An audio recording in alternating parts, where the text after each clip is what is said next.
అందరికీ praise the lord.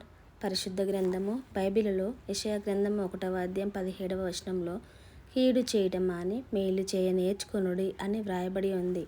ఒక చిన్న పిల్లవాడు తన కుటుంబంతో మరో ఊరికి బస్సులో ప్రయాణం చేస్తూ ఉంటాడు. కొంత సమయమైన తర్వాత ఒక వృద్ధురాలు బస్సు ఎక్కుతుంది.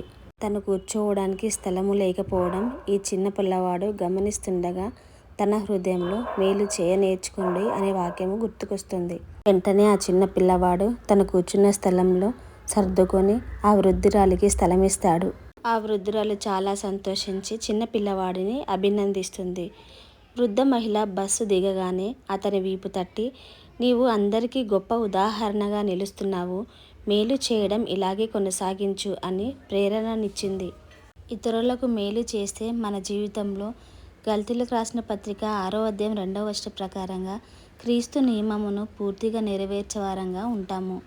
రెండవదిగా లూకా సువార్త 6వ అధ్యాయం 38వ వచనం ప్రకారంగా ఇయ్యుడి అప్పుడు మీకు ఇయ్యబడును.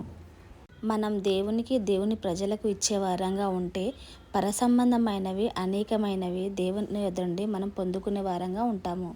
మూడవదిగా రోమీయులకు రాసిన పత్రిక 12వ అధ్యాయం 21వ వచనంలో కీడు వలన జయింపబడక మేలు చేత కీడును జయించుదాం. కాబట్టి మన జీవితంలో మనము మేలు చేయ నేర్చుకుందాం.